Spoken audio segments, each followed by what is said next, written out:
할렐루야. 아멘. 오늘 특별히 우리 도화동 주민센터 우리 신우회 회원분들하고 함께 예배를 드리게 돼서 너무 기쁘게 생각을 합니다. 우리 옆에 분, 뒤에 분 두 분 이상씩 함께 인사 나누시겠습니다. 함께 예배 드리게 되어 정말 감사합니다. 함께 예배 드려 정말 감사합니다. 오늘 권사님께서 봉독해 주신 본문 말씀은 마리아의 찬양, 마리아의 찬가라고 불리어지는 그런 대목입니다. 마리아가 아기 예수님을 잉태하고 그리고 불렀던 기쁨의 찬양인데요, 이 찬양의 내용은 한마디로 말씀을 드리면 하나님이 누구이시며 하나님이 어떻게 큰 일을 행하셨는가를 노래하고 있는 그런 내용입니다. 그런데 마리아가 예수님을 잉태하는 과정에서 그가 경험한 하나님의 여러 속성 가운데 하나는, 그 가장 중요한 단어가 오늘 본문 말씀 가운데 나와 있는데, 오늘 기도를 해주신 권사님도 그 용어를 사용을 하시는데요, 바로 긍휼이라는 그런 단어입니다. 마리아가 첫 번 크리스마스에 예수님을 잉태하면서 경험했던 하나님은 긍휼의 하나님, 바로 하나님의 긍휼을 마리아는 경험할 수가 있었다는 것입니다. 자, 오늘 본문 누가복음 1장 50절 말씀, 스크린에 말씀이 나와 있는데요, 말씀을 함께 봉독하겠습니다. 시작. 긍휼하심이 두려워하는 자에게 대대로 이르는도다. 여기 보시면 긍휼하심이 두려워하는 자에게 대대로 이르게 됨을 지금 마리아는 찬양을 하고 있습니다. 자, 54절 말씀이 또한 스크린에 말씀이 나와 있습니다. 함께 봉독하겠습니다. 그 종 이스라엘을 도우사 긍휼히 여기시고 기억하시되. 아멘. 50절과 54절 이 말씀에서 두 번씩 반복되는 단어가 바로 긍휼이라는 그런 단어입니다. 사랑하는 성도 여러분, 마리아가 잉태하는 과정에서 경험했던 하나님은 바로 긍휼하신 하나님이었다는 것입니다. 2017년도 성탄절을 엊그제 보내고 2017년 우리가 마지막 주간을 우리가 보내고 있는데요, 오늘 보내고 있는 오늘 우리들에게, 또한 특별히 우리 민족에게 가장 필요한 것이 있다라고 한다면 하나님의 긍휼하심이 아닐까라는 그런 생각을 해보게 되었습니다. 사랑하는 성도 여러분, 긍휼이라는 것이 무엇일까요? 긍휼이란, 방송실 스크린 좀 띄워주세요. 긍휼이란 비참함의 상태 속에서 베풀어주는 하나님의 사랑을 가리켜서 긍휼이라고 우리가 이야기를 합니다. 이 긍휼이라는 이 단어는 우리가 성경에서 어떤 단어와 우리가 이제 비슷한 단어라고 생각을 할 수 있냐면요, 은혜라고 하는 단어입니다. 긍휼과 비슷한 단어가 은혜입니다. 우리가 이 두 단어는 아주 비슷하지만 차이가 있습니다. 은혜보다 긍휼이라는 그런 단어가 훨씬 더 강도가 진한 단어라고 이야기할 수 있습니다. 은혜라고 하는 것은 우리의 죄 때문에 우리가 하나님의 사랑을 받을 자격을 우리가 잃어버렸습니다. 그럼에도 불구하고 하나님께서 오늘 우리들에게 베풀어주는 그런 사랑, 죄 때문에 자격을 잃어버린 자들에게 베풀어주는 그런 사랑을 우리는 은혜라고 이야기를 합니다. 그런데 긍휼이라고 하는 것은요, 죄의 결과로 빚어진 비참한 상태나 비참한 인생을 향하여 베풀어주는 하나님의 사랑을 성경은 긍휼이라고 하는 단어를 사용하고 있습니다. 사랑하는 성도 여러분, 저는 오늘 우리 시대에 무엇보다도 이 하나님의 사랑, 하나님의 긍휼이 필요하다고 생각을 합니다. 비행기를 타고 미국 뉴욕을 가게 되면 일반적으로 케네디 공항에 도착을 하게 됩니다. 그런데 뉴욕에는 케네디 공항 말고 또 하나의 라구아디아라는 그런 공항이 있습니다. 라구아디아는 본래 지금으로부터 한 70여 년 전에 1933년부터 45년까지 12년 동안 삼선 뉴욕 시장을 지냈던 뉴욕 시민이 사랑했던 그 시장이 바로 라구아디아입니다. 이분은 뉴욕 시장이 되기 전에 명판사로 유명했습니다. 한 번은 그가 오늘같이 추운 날 재판석상에서 한 노인을 보았습니다. 그 노인은 추운 겨울에 위롭게 사셨던 그런 분이셨는데 가족들 없이 살다가 너무나 배가 고파서 지갑에서 20불을 훔치다가 체포되어서 법정에 서게 된 노인이었습니다. 판결을 하기 전에 라구아디아 판사가 이렇게 물었습니다. 노인장, 하실 말씀이 있으십니까? 물었습니다. 이 노인은 라구아디아 재판장을 가만히 쳐다보다가 이런 말을 했다고 합니다. 판사님, 저에게 한 번만 긍휼을 베풀어 주옵소서. 저에게 한 번만 긍휼을 베풀어 주옵소서. 잠시 동안 그 노인장을 조용히 바라보던 라구아디아 판사는 이렇게 대답을 했다고 합니다. 맞습니다. 노인장에게는 정말로 긍휼이 필요하시군요. 그러나 노인장이 잘못한 20불에 관해서는 책임을 지셔야 됩니다. 마침 제게 10불이 있군요. 제가 10불을 노인장을 대신해서 변상하겠습니다. 노인장을 춥고 배고프도록 버려둔 데는 저의 책임도 상당히 크기 때문입니다. 10불이 더 필요한데 여기 법정에 참석하신 여러분이 또한 사유와 여러분들도 이 노인이 춥고 배고프도록, 그래서 방황하고 도둑질하도록 버려둔 데 대해서는 우리도 공동의 책임이 있습니다. 자유롭게 헌금 좀 하십시오. 헌금대를 돌렸습니다. 10불이 더 나왔겠지요. 이 명판결을 보고 뉴욕 시민들은 라구아디아는 긍휼이 많은 판사로 보게 되었다는 것입니다. 그는 후일에 12년 동안 시장으로서 시정을 잘 이끌어서 존경받는 시장이 되었다고 합니다. 사랑하는 성도 여러분, 오늘 성경에 나타난 이 하나님은 긍휼이 많으신 하나님이십니다. 우리가 신구약 성경 창세기로부터 요한계시로 이르기까지 그 하나님의 여러 속성 가운데 우리가 긍휼하신 하나님을 우리가 만나게 되는데요, 하나님은 그냥 긍휼의 하나님인 정도가 아니라 긍휼의 풍성하신 하나님이라고 성경은 말씀해 주고 있습니다. 오늘 우리는 마리아가 아기 예수님을 잉태하는 그런 과정, 그리고 잉태하고 나서 기쁨의 찬미를 부르는 마리아의 찬가를 통해서 그녀가 첫 번째 크리스마스에 경험한 하나님의 긍휼에 대해서 잠시 말씀을 살펴보고자 합니다. 사랑하는 성도 여러분, 마리아가 경험한 하나님의 긍휼은 어떤 경험이었을까요? 첫 번째로 마리아의 선택 속에 나타난 하나님의 긍휼입니다. 자, 첫째로 마리아의 선택에 나타난 하나님의 긍휼인데, 우리 다시 한번 누가복음 1장 50절 말씀 함께 봉독하겠습니다. 시작. 긍휼하심이 두려워하는 자에게 대대로 이르는도다. 아멘. 마리아가 아기 예수님을 잉태하는 과정에서 마리아가 느끼고 있었던 자화상이 두 가지 인상적인 그런 단어로 표현되고 있는데요. 우선 48절 말씀에 보면 그 계집종의 비천함을 돌아보셨으며, 방송실 스크린 좀 띄워주세요. 그 계집종의 비천함을 돌아보셨으며, 비천한 계집종이라는 그런 단어를 쓰고 있습니다. 계집종의 비천함을 돌아보셨다. 또 하나 중요한 단어가 우리가 방금 전에 읽었던 50절 말씀인데요, 긍휼하심이 두려워하는 자에게 다가온다라고 말씀을 하고 있습니다. 마리아가 아기 예수님을 잉태하는 과정에서 두 가지를 특별히 경험을 하고 있는데, 첫째는 열등감에 비어있는 비천한 어린 소녀라는 것입니다. 사랑하는 성도 여러분, 당시 이스라엘의 여러 도시 가운데 가장 각광을 받는 그런 도시가 바로 예루살렘이었습니다. 그런데 이에 비해서 나사렛은 사람들에게 멸시를 받던 그런 마을이었습니다. 그래서 나사렛 예수, 나사렛 사람이라는 그런 말도 예수님을 혐오하는 그런 단어 중에 하나였습니다. 시골 나사렛에서 가난하고 평범하게 살던 그런 어린 소녀 마리아, 주님, 나는 비천한 사람입니다. 그런데 어떻게 주님, 나 같은 사람을 쓰시겠다라고 주님 말씀을 하십니까? 많은 열등감을 가지고 살았던 그런 소녀의 모습을, 마리아의 모습을 우리가 오늘 누가복음 1장 46절 이하 말씀을 통해서 보게 됩니다. 또 하나는 지금 두려워하고 있는 마리아의 모습을 우리가 보게 됩니다. 지금 마리아가 임신을 했습니다. 그런데 우리가 처녀가 임신했다라고 하는 것은 지금도 우리가 스캔들일 수 있는데, 그런데 당시 봉건적인 사회 구조 속에서 처녀가 임신했다는 사실은 얼마나 커다란 사건이었을까? 이거는 단순한 사건 정도가 아니었습니다. 죽음을 각오해야 되는 그런 사건이었습니다.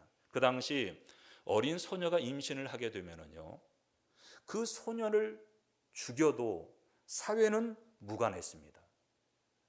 얼마나 수많은 그런 비방들, 그러니까 이 마리아가 내가 당해야 될 그런 수모, 사람들에게 받아야 될 손가락질, 수많은 비방의 말들, 그리고 심지어는 목숨까지도 잃어야 되는 그런 상황 속에서 마리아가 가지고 있었던 그런 두려움이 얼마나 컸을까요? 그런데 이런 비천함과 두려움 가운데 있었던 그런 마리아에게 주님은 다가오셨습니다. 그리고 어떻게 말씀하셨습니까? 우리가 누가복음 1장을 보시면 마리아가 예수님을 잉태하자마자 두려움 속에 사로잡힌 여인에게 하나님께서는 천사를 보내셔서 이렇게 말씀하십니다. 스크린에 나와 있는 누가복음 1장 30절 말씀을 함께 봉독하겠습니다. 시작. 천사가 이르되 마리아여 무서워하지 말라 내가 하나님께 은혜를 입었느니라. 아멘. 천사가 이르되 마리아여 무서워하지 말라, 두려워하지 말라, 내가 하나님께 은혜를 입었느니라. 이거는 내가 두려워해야 될 사건도 아니고 부끄러워해야 될 사건도 아니고 이거는 내가 하나님의 은혜를 받은 거야. 너는 이제 구세주 예수를 낳게 될 거야. 천사를 통해서 하나님께서 다가오셔서 마리아의 마음을 만져주시고 메시지를 또한 주시는 그 순간 마리아는 무엇을 느꼈을까요? 하나님이 정말로 나를 사랑하시는구나. 그 하나님의 사랑을 느끼지 않았을까요? 사랑하는 성도 여러분, 마리아의 선택 속에 나타난 하나님의 긍휼하심을 생각해 보시길 바랍니다. 우리가 긍휼히 여기시는 하나님이라고 말할 때 히브리 말로는 엘 라움이라는 단어를 사용합니다. 그런데 이 라움이라는 그런 단어는 네켐이라고 하는 그런 단어에서 유래했다고 성서학자들은 말을 하는데요. 그런데 이 네켐의 본래의 뜻은 어머니의 자궁이라는 뜻을 가지고 있습니다. 혹은 어머니의 가슴, 자궁, 긍휼히 여기시는 하나님. 이것은 생명을 품고 생명을 나눈 여인의 깊은 가슴과도 같은 것이라는 그런 말씀입니다. 지금 마리아는 위로움과 또한 두려움, 비참함과 열등감 속에 또한 빠져있는 마리아에게 하나님이 다가오시면서 사랑을 부어주시고 주님의 긍휼을 부어주시는 순간 이 소녀의 열등감 아마 눈처럼 녹으면서 그래 나는 하나님 앞에 은혜를 받은 사람이야. 마리아가 그렇게 고백하지 않았을까요? 그 열등감을 넘어서서 두려움을 넘어서서 일어서게 된 한 여인의 심정을 우리 성도님들 한번 생각을 한번 해보시길 바랍니다. 사랑하는 성도 여러분, 오늘 이 시대를 살아가고 있는 오늘 우리 성도님들이나 오늘 저에게도 이러한 하나님의 긍휼이 있어야 되지 않겠습니까? 오늘 여러분들이 겪고 있는 열등감이 무엇입니까? 이 생존 경쟁, 무한한 어떤 경쟁 시대 속에서 끊임없이 이웃들을 바라보시면서 내가 느껴야 될 나의 열등감은 무엇이 있습니까?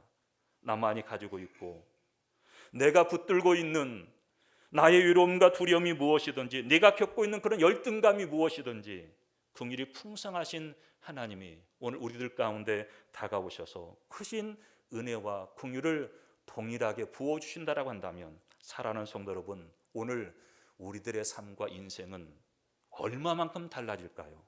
바라기는 마리아에게 부어주셨던 이 하나님의 긍휼을 우리 성도님들이 오늘 이 밤에 구하심으로 그 긍휼하심을 덧입으실 수 있는 우리 성도님들이 다 되어주시기를 주님의 이름으로 간절히 축원합니다.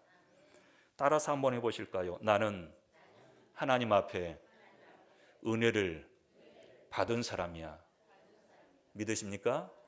두 번째, 이스라엘 선택 속에 나타난 우리가 하나님의 긍휼을 우리가 생각을 할 수 있습니다. 마리아 개인이 아니라요, 이스라엘 민족에 나타난 이스라엘 민족을 선택하신 하나님의 긍휼입니다. 마리아가 예수님을 잉태하는 그 시점에서 이스라엘 민족은 로마의 식민지로 노예 생활을 하고 있었습니다. 이스라엘은 역사적으로 많은 노예 생활을 경험을 했습니다. 우리가 출애굽기 말씀을 보면은요, 이집트로 끌려가서 430년 동안 이스라엘 백성들은 노예 생활을 했습니다.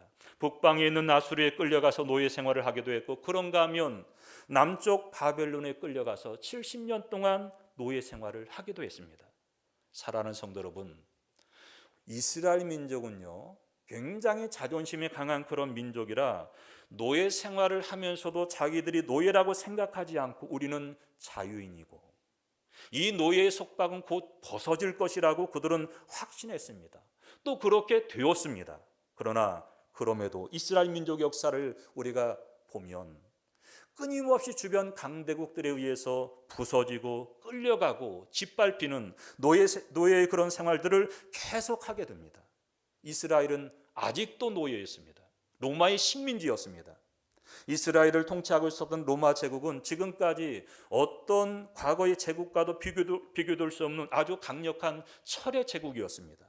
그들이 애굽으로 끌려가면서도, 아시리아로 끌려가면서도, 바벨로니아로 끌려가면서도 우리는 언제나 돌아온다라고 이스라엘 백성들은 생각을 했습니다. 그러나 당시에 강력하게 전 세계를 통치하고 있었던 로마를 향해서만큼은 그들은 민족 해방의 어떤 소망을 갖지 못했습니다. 그런 시점에서 오늘 성경 말씀 보니까 마리아가 한 생명을 잉태하게 됩니다. 천사는 말하기를 그가 바로 너희들 이스라엘 민족이 기다리고 있었던 메시아라고 천사가 그렇게 이야기를 합니다. 그 순간 이스라엘 민족이 지금까지 기다렸던 메시아, 백성에게 참 자유와 해방과 구원을 줄 수 있는 그런 메시아가 이 마리아를 통해서 탄생한다라고 하는 것은 마리아 개인에게 소망이었을 뿐만이 아니라 민족의 소망이 회복되는 순간이었다라는 사실입니다. 우리 민족을, 이스라엘 백성들을, 우리 민족을 그대로 버리지 않으셨구나. 노예되었고 로마와 아무리 싸워도 승산이 없었던, 그래서 희망을 잃어버렸던 그런 이스라엘 민족 속에 찾아오신 하나님의 긍휼, 이 민족 가운데 나타나고 있는 하나님의 긍휼을 한번 생각해 보시기를 바랍니다. 우리가 성경을 읽다 보면은요, 우리가 계속 느끼고 확인하는 것은 하나님이 제일 싫어하는 사람이 어떤 사람인 줄 아십니까? 교만한 사람입니다. 우리가 하나님은 교만한 사람들, 겸손한 사람들을 하나님께서 사랑하시고 가까이 하시고 교만한 사람들을 물리치시고 대적하신다라고 우리가 야고보서 4장 6절 말씀에 나와 있는 것을 우리가 보게 되는데요, 교만한 개인뿐만이 아니라 교만한 가정도, 교만한 민족도 하나님은 좋아하시지 않습니다. 그런데요, 교만한 사람들에게 나타나는 두 가지 특징이 있다고 하죠. 첫 번째는 자기의 잘못을 인정하지 않는다고 하죠, 교만한 사람은. 두 번째는 용서나 도움을 정직하게 구하지 않는다는 것입니다. 잘못을 인정하지도 않고 그 다음에 자기에게 정말 필요한 용서나 도움을 정직하게 구하지도 않는다는 것입니다. 교만한 사람이. 우리나라 사람들이 자신의 잘못을 잘 인정하지 않는다고 해서 생긴 우화가 하나 있습니다. 제가 이 우화를 말씀을 드리지만 요즘 우리나라도 많이 달라져서 이 우화가 조금은 맞지 않는 것으로 생각이 되어지는데요, 잠깐 말씀을 드리면요, 미국 사람과 인도 사람과 한국 사람 그 셋이서 함께 식당을 갔다고 합니다. 그런데 함께 셋이 식당을 갔는데 성격이 제일 급한 한국 사람이 주문을 했습니다. 메뉴 주문을 했습니다. 비프 스테이크를 주문을 했는데 웨이터가 말하기를 죄송하지만 비프 스테이크가 떨어졌습니다 라고 그렇게 웨이터가 말을 했습니다. 그런데 그 이야기를 듣고 미국 사람이 보여준 반응은 떨어졌다니요. 그것이 무슨 뜻입니까? 자, 미국에 살고 있는 그런 사람은, 미국은 풍요한 그런 나라에서 살다 보니까 떨어졌다라고 하는 말을 이해를 하지 못했다는 것입니다. 그런데 인도 사람이 보인 반응은 비프 스테이크가 뭡니까? 소를 먹다니요. 소는 경배해야 되지요. 먹는 것이 아니거든요. 그런데 한국 사람은 어떤 반응을 보였을까요? 한국 사람은 죄송하다라는 뜻이 무슨 뜻입니까? 한국 사람들이 이해하지 못하는 것은 죄송합니다라는 그런 단어였다는 것입니다. 떨어졌다는 것을 미국 사람이 이해하지 못하고 인도 사람은 비프 스테이크를 이해하지 못하는데 한국 사람들이 이해하지 못하는 것은 죄송합니다라는 그런 단어였다고 합니다. 우리가 잘못했을 때 우리의 잘못을 인정할 줄 알아야 됩니다. 오늘 이 땅에 우리가 지도자들의 모습들을 보면은 잘못을 해놓고도 그 잘못을 선뜻 인정하지 못하고 사과하지 못하는 그런 모습들을 보게 되는데요, 잘못을 인정할 줄 알아야 되고 그리고 다시 낮아질 줄 알아야 되는 것입니다. 남북한의 긴장의 파고가 올 한 해 동안 높아져 왔고 북한 김정은과 또한 미국의 트럼프 대통령이 말폭탄을 주고받으면서 한반도에서 전쟁도 불사하겠다라고 위협하는 그런 상황 앞에 우리 민족이 정말로 겸허한 자리에서 살아계신 주님 앞에 하나님, 한 번 더 이 민족에게 긍휼을 베풀어 주옵소서. 우리가 정말로 간절한 마음을 가지고 기도할 때가 아닌가라는 그런 생각을 해보게 됩니다. 사랑하는 성도 여러분, 지금이야말로 우리가 하나님의 긍휼을 구할 때가 아니겠습니까? 이스라엘 민족 가운데 긍휼을 베풀어 주시는 하나님, 동일한 긍휼을 이 민족 가운데 베풀어 주옵소서라고 기도하실 수 있는 저와 우리 성도님들 되어주시기를 주님의 이름으로 간절히 축원합니다. 마지막 세 번째는 우리의 선택 속에 나타난 하나님의 긍휼을 한번 생각해 보시기를 바랍니다. 우리 성도님들과 제가 어떻게 예수님을 믿게 되었습니까? 어떻게 우리들은 신앙생활을 시작하게 되었습니까? 생각해 보면 그것이 은혜인 것입니다. 나 같은 사람이 예수님 믿고 죄사함 받아서 또한 하나님의 자녀가 될 수 있었던 것은 그것이 바로 하나님의 은혜가 아니고 하나님의 긍휼이 아니고 무엇이겠습니까? 우리 부모가 믿어서 우리가 예수님 믿게 되었습니다. 생각해 보면 그것도 은혜가 아니겠습니까? 그대로 놓아두었으면 내가 예수 믿었을까? 내가 하나님을 알게 되었을까? 그리고 하나님의 말씀에 근거해서 오늘 나의 믿음의 삶이 가능할 수가 있었을까? 생각해 보면은 모든 것이 다 하나님의 은혜라는 것입니다. 사랑하는 성도 여러분, 그래서 우리는 어떻게 고백을 합니까? 우리가 잘 알고 있는 에베소서 2장 8절 말씀 스크린에 나와 있는데 말씀을 함께 봉독하겠습니다. 시작. 너희는 그 은혜에 의하여 믿음으로 말미암아 구원을 받았으니 이것은 너희에게서 난 것이 아니요 하나님의 선물이라. 아멘. 너희에게서 난 것이 아니라는 거죠. 행위를 통해서 우리가 구원을 받은 것이 아니라는 거죠. 우리들의 어떤 공로를 통해서 우리가 하나님의 자녀가 된 것이 아니라는 거죠. 은혜로 하나님의 구원이 우리들에게 주어졌다라고 말씀을 하고 있습니다. 그런데요, 이 은혜보다 앞서서 강조된 것이 있습니다. 에베소서 2장 4절 말씀을 보시면 이런 말씀이 나와 있습니다. 긍휼이 풍성하신 하나님이 우리를 사랑하신 그 큰 사랑을 인하여. 우리 스크린에 나와 있는 말씀을 함께 봉독하겠습니다. 시작. 긍휼이 풍성하신 하나님이 우리를 사랑하신 그 큰 사랑을 인하여. 아멘. 이 말씀은 에베소서 2장 4절에 나와 있고요. 우리가 방금 전에 봉독했던 에베소서 2장 8절 말씀에 거기는 은혜가 나와 있고 오늘 2장 4절에는 긍휼을 먼저 말씀하고 있습니다. 성경은 은혜에 앞서서 강조된 것이 바로 긍휼이었다는 것입니다. 긍휼에 풍성하신 하나님, 우리를 그대로 내버려 두지 않으시고 우리를 사랑하신 그 큰 사랑 때문에 예수 그리스도를 이 땅에 보내주셨고 우리가 그를 믿음으로 구원받아 하나님의 자녀가 될 수 있었다는 것이 얼마나 놀라운 하나님의 은혜요, 하나님의 긍휼 아니겠습니까? 사랑하는 성도 여러분, 여러분과 제가 구원받은 구원의 사건이 하나님의 긍휼 때문이라고 믿으십니까? 믿으십니까? 그러면 예수 믿고 구원받은 후에 지금까지 우리가 어떤 삶을 살아오셨습니까? 하나님의 구원받은 자녀로 당당하고 진실하게 겸손하게 하나님을 기쁘시게 하는 그런 승리의 삶을, 거룩한 삶을 우리가 살아오셨습니까? 지난 1년 동안 그런 삶을 살아오셨습니까? 아마도 이 질문 앞에 우리가 주저함이 없이 아멘, 예 그렇습니다 라고 대답하실 수 있는 그런 분들이 그렇게 많지 않을 것입니다. 그것이 은혜인 줄 알면서도 은혜로 구원을 받고 하나님의 자녀가 되었음에도 불구하고 우리들의 삶은 하나님을 실망시켜드리고 주님 앞에 부끄러운 모습을 가지고 우리가 지금까지 삶을 살아오지 않았습니까? 그런데도 아직도 하나님의 자녀로서 살고 있는 이유는 무엇 때문일까요? 하나님의 긍휼 때문이 아니겠습니까?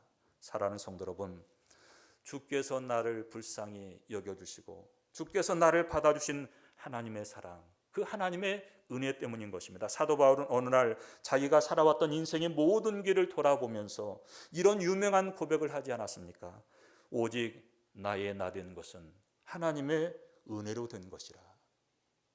우리 성도님들 한번 따라서 한번 해보실까요? 나의 나 된 것은 하나님의 은혜로 된 것이라. 믿으십니까? 은혜라는 그런 단어를 긍휼이라는 그런 단어로 바꾸어도 조금의 어떤 착오도 없습니다. 하나님의 긍휼하심 때문에 우리는 여기까지 오게 된 것이라는 말씀입니다. 우리가 엊그제 성탄 감사 예배를 드렸는데요, 성탄절의 사건이 어떤 사건입니까? 여러분과 저를 긍휼히 여겨주셔서 하나님이 아기 예수님을 이 땅에 보내주신 사건이 바로 성탄절의 사건이 아니겠습니까? 그러나 이거는 과거 속의 사건으로 끝나서는 안 된다는 것입니다. 예수님께서 이 땅에 오셔서 34년 동안의 그런 삶을 사시면서 사람들을 만날 때에, 우리가 마태복음 10장에 나와 있죠. 9장 35절 이하 10장 1절에 사람들을 바라보실 때에 민망히 여기셨다, 불쌍히 여기셨다라는 그런 표현이 나와 있는데, 민망히 여기셨다, 불쌍히 여기셨다라는 이 표현은 영어로는 compassion이라는 그런 단어입니다. 이 단어의 의미가 무엇입니까? 우리가 잘 알다시피 함께 느낀다는 것입니다. 같이 느낀다는 것입니다. 예수님은 우리의 아픔을 아시고요, 우리들의 좌절을 아시고요, 우리들의 낙심을 아시고요, 우리들의 절망을 아시고요, 같이 느껴주시고 아파하시면서 우리를 불쌍히 여기시는 그분이 우리의 주님이시라고 한다면, 사랑하는 성도 여러분, 우리가 성탄을 보내고 한 해가 지나가는 이 시간 다시 한번 주님 앞에 나와 주님, 우리를 긍휼히 여겨주십시오. 바로 그 긍휼을 우리가 빌어야 될 때가 아니겠습니까? 사랑하는 성도 여러분, 오늘 누가복음 1장 46절에서 56절까지 열등감 많았던 한 소녀, 두려움 많았던 한 소녀, 그러나 이 소녀에게 긍휼을 베풀어 주셨던 바로 그 주님이 여러분과 저의 주님인 것을 인하여 찬양하실 수 있는 여러분들 되시기를 주님의 이름으로 간절히 축원합니다. 이스라엘 민족, 보잘것없는 한 민족을 불쌍히 여기시고 그 민족을 위해서 하나님께서 구세주를 보내주시고 긍휼히 여겨주셨던 그 동일하신 주님이 바로 이 민족, 이 역사에 주님이 되실 수 있다라고 한다면, 우리 민족 가운데 주님의 긍휼하심을 간절히 구하실 수 있는 여러분들 되시길 바랍니다. 비천한 여인, 어린 소녀, 두려움 많았던 마리아가 하나님의 긍휼하심을 기다리고 있었을 때 그 곁에 다가오신 하나님, 두려워하지 말라, 너는 하나님의 은혜를 입은 사람이야, 하나님의 은혜를 입었다. 그 순간 깨끗하게 마리아에게서 열등감이 사라지고, 하나님이 나 같은 사람도 쓰시는구나, 하나님께서 나 같은 사람도 쓰시는구나. 그 순간 마리아는 하나님을 찬양하기 시작한 것을 오늘 우리가 말씀을 통해서 보게 됩니다. 그렇다면 사랑하는 성도 여러분, 동일하신 그 주님의 은혜를, 긍휼하심을 구함을 통해서 2017년도 성탄의 계절과 성년의 계절을 보내시면서 하나님의 긍휼하심을 덧입을 수 있는 저와 우리 성도님들 다 되어지시기를 주님의 이름으로 간절히 축원합니다. 기도하겠습니다. 은혜와 긍휼이 풍성하신 하나님 아버지, 2000년 전 비천한 어린 소녀였고 두려움 가운데 서던 마리아에게 나타나셔서 무서워하지 말라, 내가 하나님께 은혜를 입은 것이라고 마리아에게 긍휼을 베풀어 주신 하나님, 메시아 탄생의 기쁜 소식을 전함으로 이스라엘 민족의 소망을 회복시켜 주신 하나님을 찬양합니다. 동일하신 하나님의 긍휼하심이 오늘 이 땅과 이 민족과 오늘 저희들에게도 그 큰 긍휼을 베풀어 주옵소서. 예수님의 이름으로 간절히 기도하옵나이다. 아멘.